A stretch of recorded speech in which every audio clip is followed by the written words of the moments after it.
It is that part of the year where players are finding new and interesting interactions with some cards that people may have never even thought about.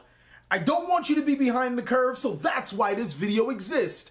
In this video, we're going to dive into some of the secret techs of the format and talk about their viability as well as their strengths and weaknesses. I'm TheCaliEffect, and if you guys want to see more videos like this, then go and destroy that subscribe button. But more importantly, go hit that notification bell because, well, we just too strong. So without further ado, I present to you the secret techs of the September 2019 format. Damn, Callie, why you always snitching? What are you talking about? Snitching, snitch, telling, something you're not supposed to be telling. What are you talking about, bro?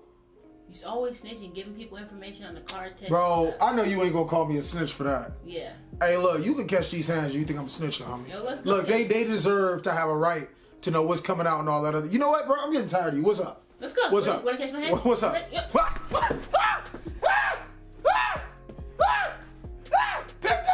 The first card we are going to talk about is Paleozoic Dinomyscus Tentacruel. I apologize for my pronunciation of this card. To save both of our ears, I'm just gonna call this card Tentacruel until one of my super fans posts down below in the comment section how to properly say this card. Tentacruel's effect is amazing. At the cost of discarding one card from your hand, you can banish one card on the field. Psych! This card is actually a lot better than what people think because discarding a card from your hand is an activation requirement. Its activation requirement is actually to target, meaning that if your opponent decides to negate this card, well, I mean, nothing else happens. They just trade a 1-for-1. But if they don't, you can discard a card to be able to banish any critical card. Now, I know what you guys are saying, TheCaliEffect, it's okay, but what is the real secret tech about this card? Well, if you guys haven't paid attention, there are so many decks with some of their key critical cards that are limited to one. It'd be a shame if some card just banished it and prevented them from using it. Against Solemn Great, Gazelle. Banish it. Against True Draco, well, they have Dynamite. Banish it. Against Altergeist, I really don't have anything to say about Multi-Faker, but banish it. This card is really good, and at worst case, if you activate another card, you can special summon this card from your graveyard to your side of the field for extra link plays, or to serve as a jump blocker from your life points. I think the only weaknesses to this Paleozoic trap card is that it's a trap card, it's really slow, and you still have to have a card in your hand to discard to be able to follow through with its effect.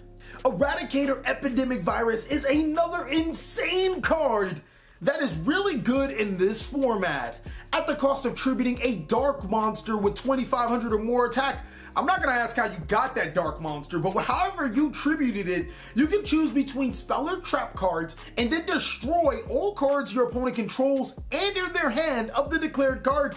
And what's worse, it's for the next 3 turns, meaning that your opponent won't be able to use cards of the declared type for 3 entire turns. That can be devastating against some strategies that are back row reliant.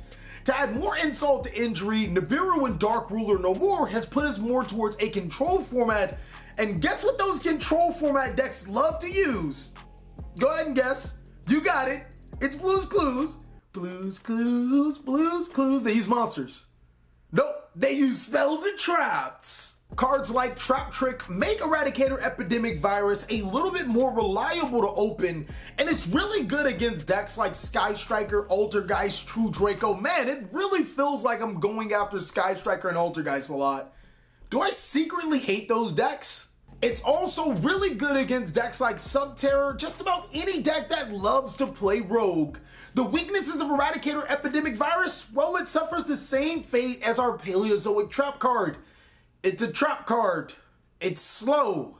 But on top of that, the Eradicator Epidemic Virus card also makes you want to go first. Having this card in the later stages of the game is just no bueno. You want to have this card in the beginning so you can completely shut down your opponent before they can make plays. So what's the difference between snitching and telling somebody like just information? Like, cause I ain't no snitch, bro. I'm with the business. I'm just spreading the holy word, you know, trying to keep people informed. No, it's almost like, you know, when I tell you how I don't like somebody. You telling? Oh, I'm telling! Oh. Deck lockdown prevents players from adding cards from the deck to the hand, as well as preventing them from special summoning from the deck to the side of the field. Why hasn't this card skyrocketed in price, and why haven't people been hoarding this card? Well, if it hasn't gone up between now and in October, you guys already know what the cover card for cards you should buy before they skyrocket in price will be. This card is just completely amazing against every single deck in the format. Ultigeist love to search and special summon from the deck. Sky Strikers, oh man, they love to search for days. Solomon Great from the deck, Orcus from the deck, True Draco, Subterror, everything is revolved around the deck nowadays. And deck lockdown legitimately puts shackles around a lot of strategies to the day. The only problem with this deck lockdown card is that it's a continuous spell card, meaning that it's very vulnerable to destruction, and with cards like Nightmare Phoenix running around, I mean, it's kind of like part of the Orcus combo to make a Nightmare monster before you go into your deck searches. The card also has a limitation, forcing you to get rid of the card after the second standby phase, but hopefully by then you would have already won the game. One thing that glue eaters always complain about is decks that special summon way too much. Well, I never see these glue eaters playing Thunder King Ryo, which is not only a deck lockdown or walking Thunder Dragon Colossus that you can normal summon, it also prevents key special summons. Your opponent wants to link summon? No. XC summon? No. Synchro summon? No. Contact Fuse? Nah. Thunder King Ryo prevents all of that by tributing this card. It can stop one. It can't stop them all. It can stop one. Everybody gets one. Tell him, Peter. Apparently everybody gets one. Bingo. This card is really good against Thunder Dragon, Solomon Great, and Sky Strikers when you back it up with a wee bit of protection, and can really thrive against the other decks if they need to search some of their critical cards. The downside is that Thunder King Ryo does eat up your normal summon, and your opponent can destroy this card or force you to use its negation effect before you really want to. But with the 1900 body, it's still one of my favorite cards in Yu-Gi-Oh! And it's still too strong. I had to do it. I don't know why you keep on saying I'm a snitch. I don't tell nobody's secrets. Everybody's stuff is safe with me. I ain't told nobody. What about that time you used to pee in the bed, had the whole house smelling like cat piss? Ugh. We ain't tell nobody it was you. Dude, you're telling over 60,000 subscribers right now. Oh. What about that time though? Seriously, no, I keep secrets though. What about that time when we was littler and you used to stink? Like you used to, and mama was like, oh, go ahead and take a bath, and you would use Lysol wipes instead. Shut up. Like, oh yeah, you don't remember that? I ain't tell nobody none of that. What about that other time? Just stop. This card isn't much of a secret, but it's often cited over its older brother just because of how powerful his older brother can be in certain situations. Solemn Strike is still very deadly and sometimes way better than Solemn Judgment. 1500 light points can stop a monster that would be summoned, such as a Link, a Contact Fusion, a Synchro Summon, or even an entire Pendulum Summon, but it also can negate critical monster effects. Those same monster effects that your opponent is probably beating living daylights out of you with a lot less light points. Solemn Judgment can't stop monster effects. Solemn Strike can. It's a very powerful card, and it's a counter trap, meaning that the only thing that your opponent can probably respond to in the current metagame is Solemn Judgment. That moment when you make a video about Solemn Strike being a secret tech, even though you don't feel it's a secret tech because people should be playing it, but the card that everybody's playing that's not a secret tech is a counter to your secret tech. Solemn Strike is really good. It still can stop those critical monster effects, an entire Pendulum Summon, as well as other specific summons alike. Its only downfall is that it's a trap card. Trap cards are really slow, but that's really the only downfall. It's still really good in this format. The last secret tech of this format for September 2019 is pretty powerful. Nightmare Corruptor Ibli is a great card. If you guys remember, if you're some